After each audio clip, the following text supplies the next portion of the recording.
Orang yang mati, apalagi orang fasik, orang kafir itu didhawuhi pangeran ini. Jong kowe dhisik lali sangka peristiwa akhirat iki. Saiki kabeh tak buka. Fakashafna angka ghitaaka. Saiki tutup-tutup iku wis tak buka. Fabasaruka mongko te peninggal sira al-yauma ing dalem iki dina hadidun dadi cerdas, dadi tajem.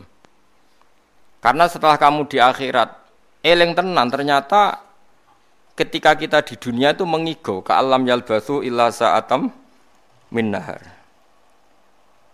Bukti bahwa kita salah itu gini ya. Misalnya kowe kenal Obama itu bangga, kenal Presiden Amerika bangga, kenal duta besar bangga.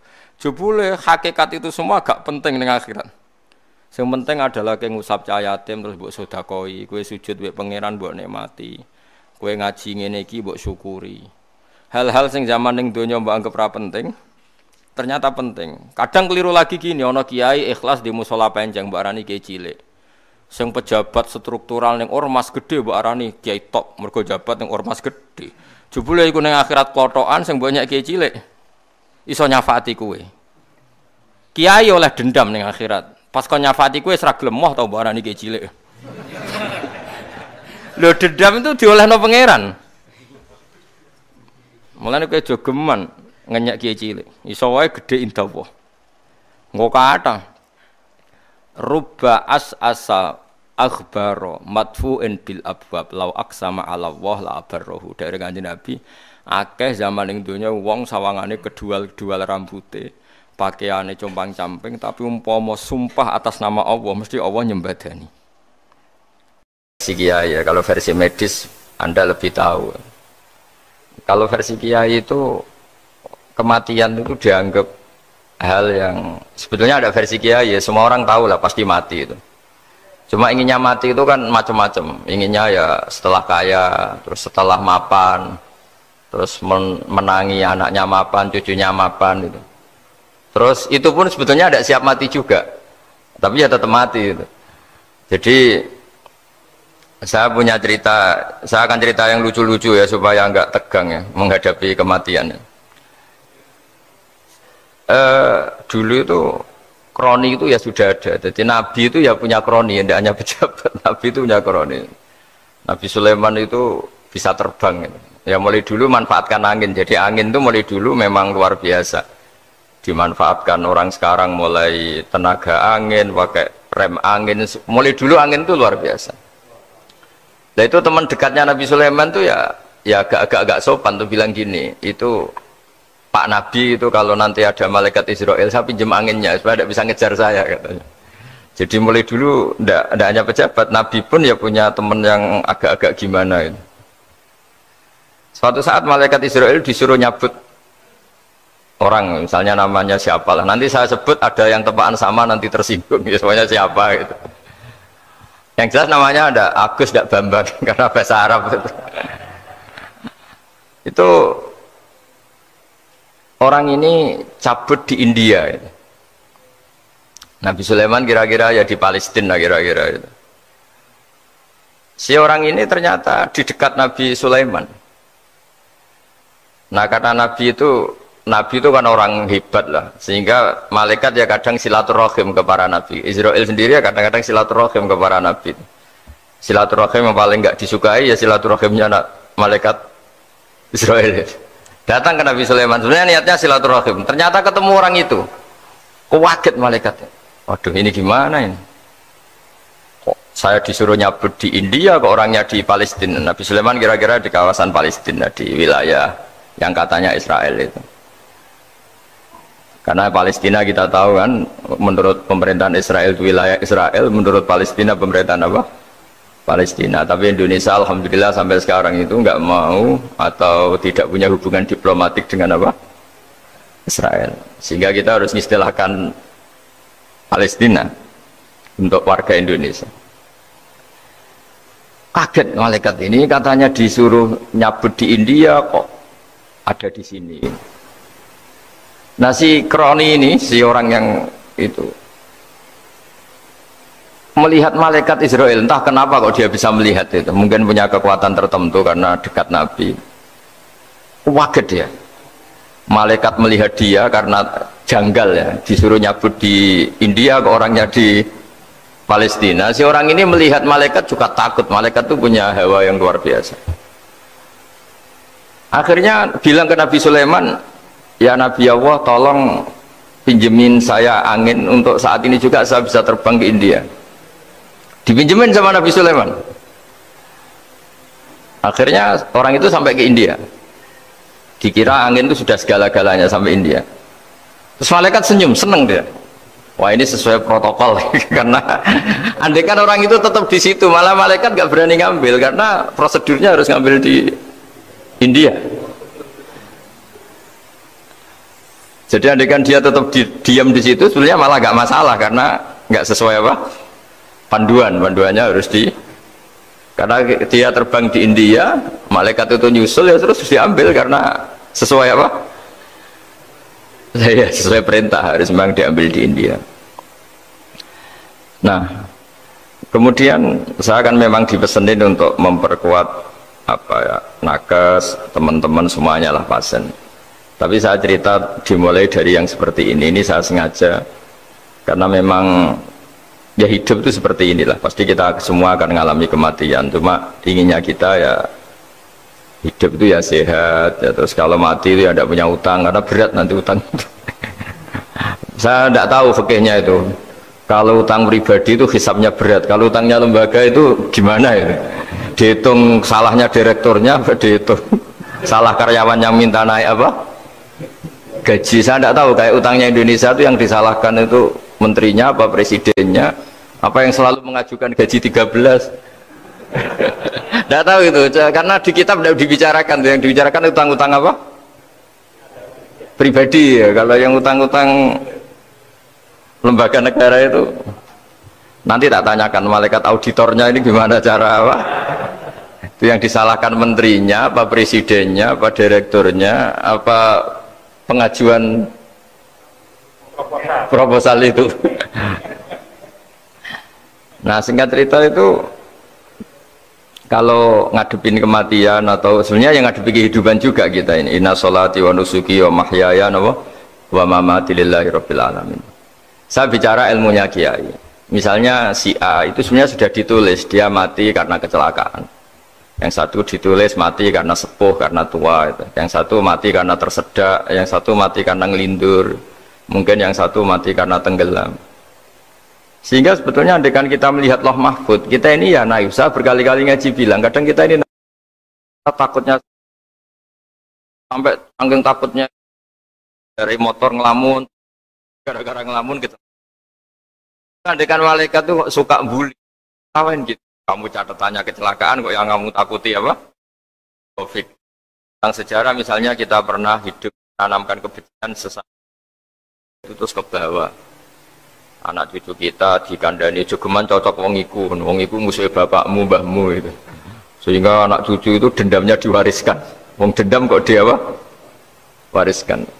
Termasuk utang itu. Ketika kita jabat ingin rumah sakit ini mewah, pikiran yang kok isdadi, aku selera semikir direktur berikutnya. Itu tidak tahu itu nanti hisapnya ke siapa. Saya ulang lagi ya. Maka dalam satu ayat dikatakan laqad kunta fi ghaflatin min hadza fakashafna anka ghita'aka fabasarukal yauma hadid. Manusia ketika di dunia itu dianggap tidur. Tidur itu dengan tanda kutip itu bodoh. Bodoh itu tidak tahu. Fakashafna anka ghita'aka, nanti setelah kamu mati itu pinter. Tapi ketika Anda pinter sudah meninggal, sudah tidak bisa memperbaiki kesalahan-kesalahan kita. Nah, kenapa kita dikatakan sekarang ini tidur? Karena kita ini sering menyaksikan sesuatu yang sebetulnya tidak ada hubungannya dengan kita. Tidak ada hubungannya dengan kebutuhan kita. Misalnya kita ngelamun, berkhayal, ingin hidup kaya raya, sejahtera, jabat, orang lain anak buah semua. Ternyata itu nggak penting ketika kita di akhirat. Yang penting adalah Anda meninggal dalam keadaan menghamba kepada Allah Subhanahu wa Ta'ala. Saya berkali-kali ngaji, kalau saya berkali-kali bilang, andaikan hati kita nanti direkam Allah, nanti di akhirat sudah direkam, orientasi kita direkam nanti. Pak Agus misalnya ingin punya mobil, punya rumah mewah, punya apa, terus orientasinya gitu. Di depan Tuhan yang menyuruh kita, mensyariatkan kita, inginnya itu ya jadi hamba Allah terbaik, jadi kekasihnya Allah, jadi hamba yang bersujud, dari hamba yang bersedekah. Jadi ini kan tidak sambung, ada cita-cita versi Allah yang dianjurkan Allah, yaitu bercita-cita jadi hamba yang soleh, yang bermanfaat, yang memanfaati orang banyak. Kemudian ini ada cita-cita yang hadun nafsi, ingin mapan semua orang anak buah. Hal-hal seperti ini itu harus kita jaga, jangan sampai terjadi. Makanya di semua kitab pertama mendahulukan bab niat. Niat itu ya faman kana hijratu ila Allah wa rasulih fa hijratuhu ila Allah wa rasulih. Orang baik itu orang yang orientasinya itu menuju Allah Subhanahu wa taala.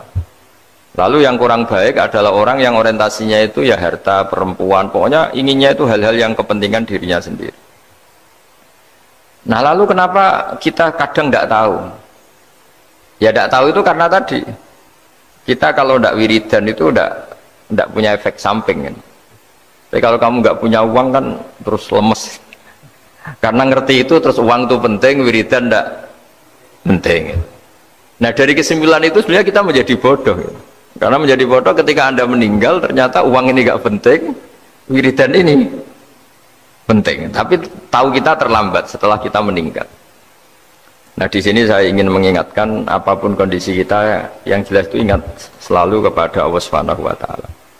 Caranya ingat gimana? Kata Nabi, kamu bayangkan musibah yang lebih ekstrim, kamu akan tahu yang kamu alami itu ahwanu wa aisar, yang kamu alami itu ringan sekali. Ringan seringan-ringannya.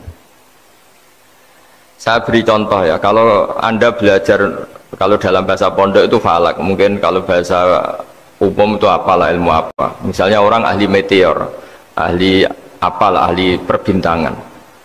Ketakutannya pasti benda langit ini jatuh kemudian menimpa bumi.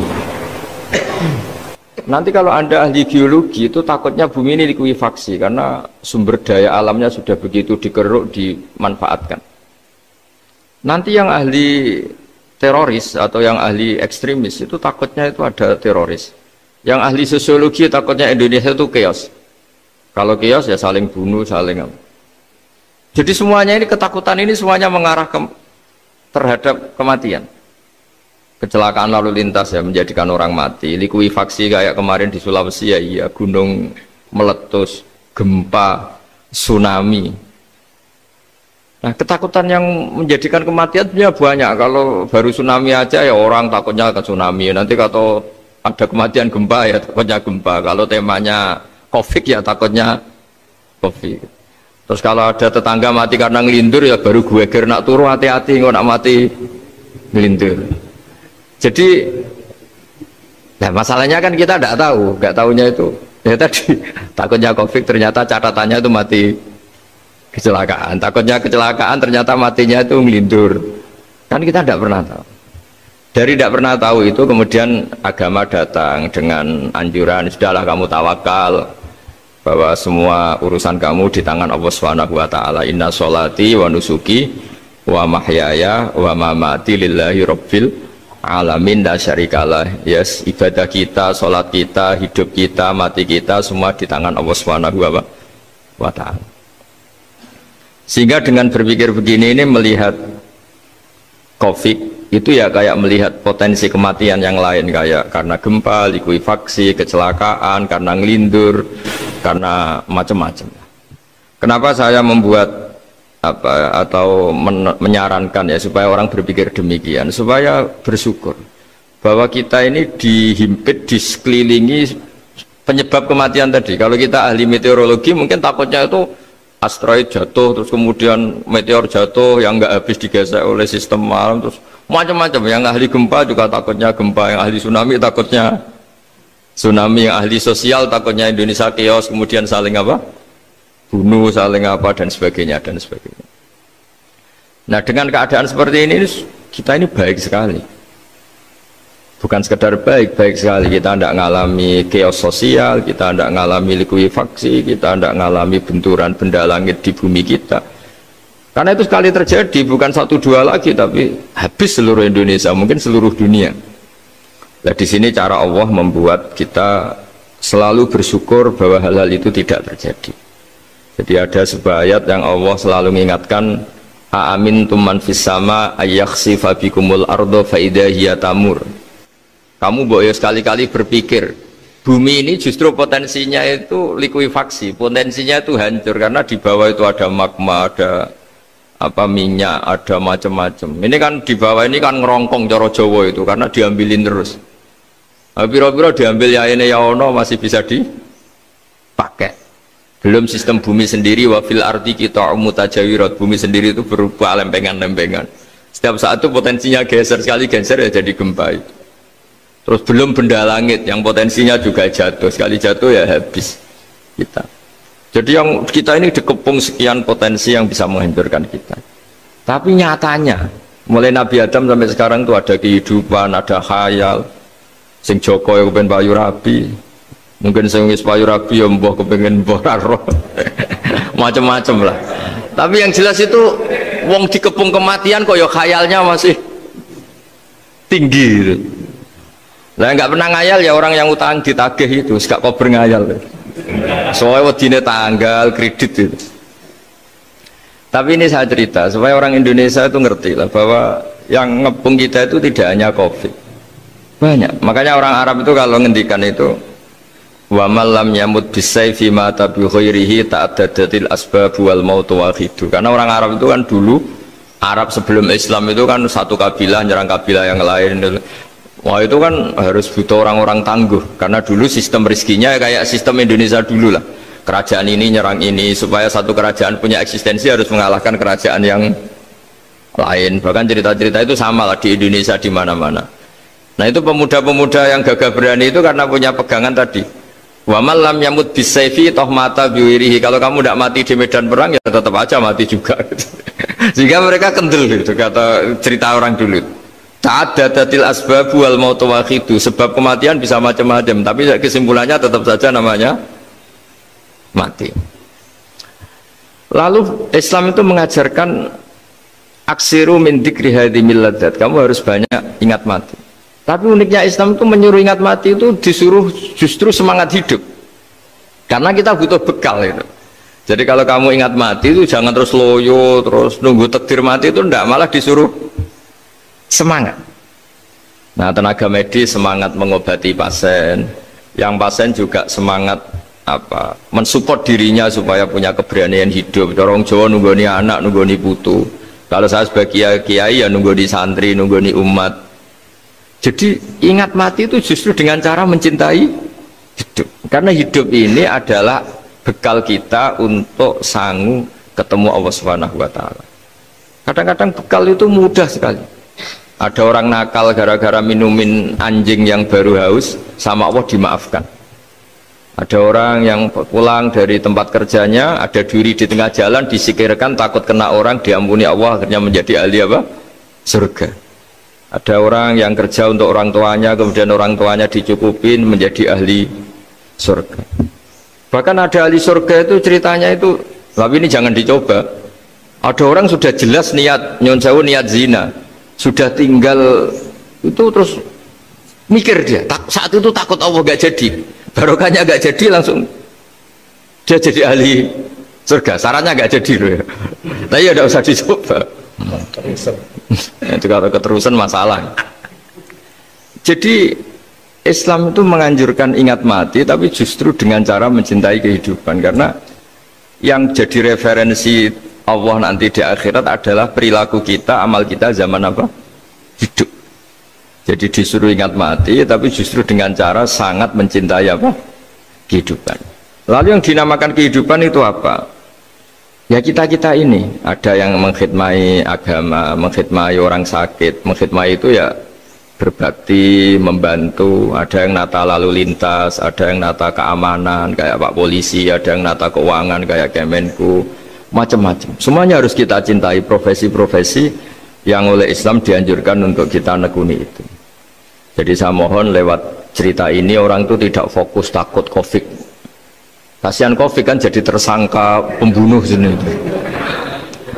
Padahal di kampung-kampung orang lugu-lugu yang saking nggak ngertinya itu kalau dikasih sumbangan tuh katanya itu salam neng Covid matur nuwun. Itu ribet kalau orang lugu-lugu itu. Dikira Covid itu satu makhluk atau manusia yang apa nyumbang itu.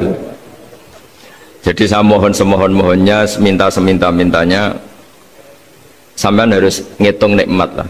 Dengan sistem meteor seperti itu di langit tidak jatuh ke kita, sistem bumi yang sudah ngerongkong gini tidak likuifaksi, terus di dunia ini banyak kimia, banyak racun, itu kalau misalnya meledak kemudian dibawa angin mungkin matinya lebih massal. Ternyata semua itu nggak terjadi. Artinya nikmat yang sekarang kita dapatkan, kita nikmati sekarang itu jauh lebih besar ketimbang ketakutan kita. Nah, ini Islam selalu menganjurkan fadzkuru ala Allah la'allakum tuflihun. Selalu ingat sisi-sisi nikmatnya Allah. Kamu jangan hanya sisi wah kita dikepung Covid, kita punya istri judes, punya anak nggak nurut, punya atasan sadis, punya anak buah nggak loyal. Kalau gitu terus ya kamu nggak berani hidup. Yang diingat masalah terus. Itu salah, hidup seperti itu salah menurut Islam. Yang Islam menganjurkan fadzkuru ala Allah, kamu ingat sisi-sisi nikmatnya Allah, bukan sisi-sisi kita hidup itu diuji. Saya punya sekian cerita ulama-ulama yang unik, yang punya nasihat itu. Jadi ada orang kaya raya dulu temannya banyak, anak buahnya banyak. Suatu saat dia miskin terus gak ada yang berkunjung. Terus dia ngeluh, curhat ke ulama itu. Ketika saya kaya yang berkunjung banyak, ketika saya miskin kok nggak ada yang berkunjung, kurang ajar betul teman-teman saya. Terus kata kiai itu lucu kalau yang ada nih, ya bagus gitu dong, ketika anda miskin sudah ada yang berkunjung. Loh kok bisa? Ya misalnya kamu sekarang jadi buruhnya orang, pas disuruh-suruh dibentak-bentak, terus teman kamu udah datang, malah kamu jadi tontonan toh. Mendingan nggak ada datang, jadi kamu ketika buruh orang nggak malu karena teman-teman kamu sudah tidak datang. Ya alhamdulillah kalau gitu ya. Jadi dulu satu hal yang dia dulu nganggap problem, iya kan, kalau kamu misalnya dulu kaya, temannya banyak, jabat, terus yang takut banyak, ketika sudah miskin Yun Sawu jadi buruhnya orang, disuruh-suruh, terus teman kamu tetap do datang, siap nggak ada? Siap datang apa siap nggak datang? Lebih siap nggak datang sebetulnya kan, karena nggak jadi tonton. Akhirnya dia sadar. Ya gitu, kalau dikeluhin istri saya ini judes, ya sering marahin gini-gini. Ya bagus dong marahin kamu, kalau marahin tetangga malah masalah. Coba kamu punya istri kalau marah marahin orang lain, pusing enggak? Mendingan marahin. Jadi pokoknya dilatih terus. Lama-lama dia bersyukur. Nah termasuk cara kita melihat kehidupan. Ada doa Rasulullah SAW yang luar biasa, ya Allah jadikan kehidupan ini sebagai penambahan saya untuk berbuat baik. Wal mauta rohatan li min kulli syarrin, kalau saya engkau takdir mati ya anggap mawon ini mati itu berakhirnya semua potensi keburukan saya. Orang itu kan potensinya dua, buruk betul atau potensi buruk. Mungkin sekarang kita tidak korupsi, tapi saja suatu saat kita korupsi. Mungkin sekarang kita tidak salah, suatu saat potensi salah. Dan mati itu mengakhiri itu semua. Makanya saya berkali-kali cerita kalau ngaji, kalau orang-orang alim NU itu kalau ada bajingan mati tetap dia seksa ini baik dia. Itu tetangganya nggak mau semua. Wong bajingan udarani baik, tapi kiainya ngotot harus disaksikan kalau ini baik. Akhirnya mereka bilang ya baik-baik, padahal di hati kiainya sudah tidak bisa garong lagi, tidak bajing lagi, ya baiklah gitu. Jadi sehingga orang-orang soleh itu melihat hidup itu ya biasa, melihat mati itu biasa, karena hidup adalah sarana kita menambah kebaikan dan mati adalah akhir dari segala keburukan kita atau potensi keburukan kita. Jadi Islam itu mengajarkan kita gimana menghadapi kehidupan, juga gimana menghadapi apa? Kematian. Jadi saya ulang lagi, itu ajaran-ajaran Islam yang luar biasa. Jadi ij'alil hayata ziyadatan li fi kulli khairin wal mauta rohatan li min kulli syarrin. Jadi hidup menambah kebaikan, kalau kita mati anggap saja mengakhiri semua buruk kita kalau kita sedang buruk atau potensi keburukan kita. Saya cerita ringan tapi supaya diingat-ingat. Jadi kalau kita yang nekuni, saya tadi kan sudah bilang, kita kiai yang nekuni ilmu itu, ya tadi kita agak fokus bicara Covid. Inna Allaha yumsikus samawati wal ardo an tazula wala in zalata in amsakahuma min ahadim min ba'dih. Kalau kamu ahli meteorologi kan melihat ini jatuh jumlahnya besarnya sekian. Ini kalau digesek oleh atmosfer paling masih sekian, kayak kemarin Januari kan hujan meteor yang sering kena Lampung kemarin. Terus di mana-mana mesti takut kamu itu. Kalau kamu ahli gempa takutnya itu ya pergeseran lempengan bumi. Kalau kamu ahli tsunami ya takutnya tsunami. Kalau ahli sosiologi ya takutnya chaos sosial, ya sama. Kamu medis ya takutnya penyakit yang menular, penyakit seperti ini. Oke, kita sekarang fokus menghadapi COVID dan kita selalu berharap supaya Indonesia terbebas dari apa? COVID dan musibah-musibah yang lain. Ya tadi, apa gunanya terbebas dari COVID tapi chaos sosial kayak apa terus kita. Sehingga Islam selalu mengajarkan harus disyukuri lah bahwa kita sekarang alhamdulillah kita hidup harmonis. Kita kata Mbah Mun Bhinneka Tunggal Ika itu dimentikakno terus yang terakhir masalah air. Air itu sumber kehidupan. Di antara Allah mengingatkan kita adalah qul ara'aitum in asbaha ma'ukum ghoron famay ya'tikum bima imma'in. Bumi ini kan bawahnya ada magma, terus ada air. Normalnya air itu enggak ada. Secara teori itu normalnya air itu enggak ada karena bumi itu kan kalau ada air kan meresap. Sudah meresap, bawahnya itu ada minyak, ada magma, harusnya air itu tersedot habis. Tapi orang saking angkuhnya, saking cueknya, ngira air itu malah potensinya itu abadi. Sebetulnya kalau menurut teori alam, air itu gampang hilang kan, diletakkan di bumi ya bumi itu meresap. Nanti bawahnya itu ada minyak, ada sebagian ada magma, ada macam-macam lah. Jadi potensi air itu harusnya nggak ada malah kalau melihat sistem itu. Tapi karena Allah saking rahmannya, air ini dijaga sedemikian rupa tetap ada. Kalau melihat sistemnya kan normalnya malah gak ada. Makanya Allah selalu mengingatkan in asbaha ma'ukum ghoron. Suatu saat air yang kamu pakai yang jadi sumber kehidupan itu bisa saja tahu-tahu hilang. Mungkin tersedot oleh panas bumi atau corong Jawa niku nyeresep entek atau gimana lah cara Allah menghilangkan. Famay ya'tikum bima imma'in. Lalu siapa yang bisa mendatangkan air itu lagi? Ini kata para hafid, ini yang kata guru-guru ya, termasuk yang dikatakan Pak Mukhtar ini, nanti orang harus ngendikan menjawab Allahu Rabbul Alamin, hanya Allah sendiri yang bisa mengatur air ini selalu ada. Itu Pak, kalau kamu pikir kan air kamu sokkan di bumi kan mesti langsung hilang, meresap ke bumi. Bumi ada bawahnya lagi, ada bawahnya lagi, dan mungkin bukan yang paling bawah mungkin tomak, harusnya itu nggak ada. Tapi Allah saking sayangnya mengatur sistem, air itu ada dan tersedia. Tapi ketika orang terlalu cuek dan angkuh sampai lupa syukur tersedianya apa? Air itu Allah mengingatkan, disuruh bayangkan, kul ara'aitum, coba bayangkan kalau in asbaha ma'ukum ghoron. Tadi kan ada khataman ya, saya ikut, terima kasih.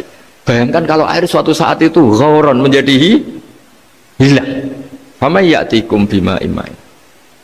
Jadi saya tidak bisa spesifik memberi nasihat tentang COVID karena ya tadi yang bisa membunuh kita ini banyak ya, tsunami ya bisa bunuh, gempa bisa bunuh, likuifaksi bisa bunuh, jatuhnya benda lain kita bisa bunuh, takut tanggal utang kaget ya bisa bunuh macam-macam, semacam-macam lah, ngelindur ya.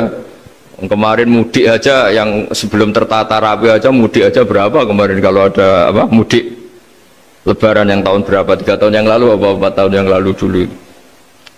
Jadi saya mohon, ketakutan kita adalah yang hakikat adalah takut jadi hamba yang tidak baik. Itu yang harus jadi ketakutan sejati. Takut kita di mata Allah tidak jadi hamba yang baik sehingga kita jauh dari Allah Subhanahu wa ta'ala. Karena cita-cita terbesar kita dan cita-cita terbaik kita adalah jadi hamba yang diridhoi Allah Subhanahu wa ta'ala. Sebaliknya ketakutan kita sejati adalah takut su'ul khotimah, takut jadi hamba yang tidak baik. Kita inginnya adalah assalamu alaina wa ala ibadillahis sholihin. Yang berhak mendapat keselamatan dunia akhirat adalah orang-orang atau hamba-hamba yang soleh. Ya tadi, untuk menjadi soleh itu gampang di Islam itu. Tenaga medis nolong pasien ya ibadah, pasien husnudzon sama dokter ya ibadah, mengelola hidup, ingin hidup ya ibadah, anak ngurus istri, pokoknya anak yang ngurus keluarganya juga ibadah. Semuanya itu di Islam itu asal tidak maksiat itu dianggap apa? ibadah. Dan untuk orang menjadi kekasihnya Allah kayak tadi, ada orang yang karena ngerawat hewan dijadikan walinya Allah, menghilangkan duri atau pengganggu di jalan jadi kekasih Allah. Itu cerita-cerita itu semuanya ringan. Bahkan tadi ada yang cerita sekedar ingin maksiat dan tidak jadi. Dalam Islam itu kan gitu, orang yang merencanakan maksiat kemudian tidak jadi, itu ditulis pahala. Jadi gampang sekali untuk menjadi orang soleh dalam Islam. Kalau tidak bisa itu semua, kata Nabi, takufus syarroka anin nas fa inna shadaqatun minka ala nafsik. Kalau tidak bisa berbuat baik sama orang lain, yang penting tidak mengganggu orang lain. Terus kan enak turu ning omah ngelamun bengak-bengok dhewe aja banter-banter, tapi nak bengok-bengok banter-banter kan ganggu tangga. Itu asal tidak ganggu orang lain. Takufus syarroka anin nas. Kamu jangan sampai efek buruk kamu berakibat pada orang lain. Itu juga fa inna shadaqatun minka ala nafsik, itu ya bagian dari sedekah kamu. Taruh saja misalnya kalau secara ilmu medis, misalnya kita ini kok dinyatakan positif COVID, secara ilmu medis nggak boleh ketemu orang lain, terus kamu diisolasi. Kamu niatin ketika diisolasi itu tidak menularkan bahaya kepada orang lain, itu juga ibadah. Jadi ibadah itu gampang sekali, mudah sekali. Karena agama ini yuridu wa bikumul yusra wala yuridu bikumul usra. Agama ini mudah, bukan sulit. Ya, mohon maaf tadi saya nggak bisa datang yang jam 11 karena saya tadi malam hormat di Jogja, acara 7 harinya Kiai Jatabek, tadi pagi baru datang. Tapi saya mohon pokoknya yang seneng, ya hidup itu yang seneng, diberi kesempatan hidup sampai sekarang itu yang seneng. Jangan karena teman kamu meninggal terus seakan-akan ini teman saya meninggal, paling saya besok. Kok kamu tahu? Nyatanya besok hidup lagi, besoknya ya hidup lagi, sampai sekarang ya masih hidup.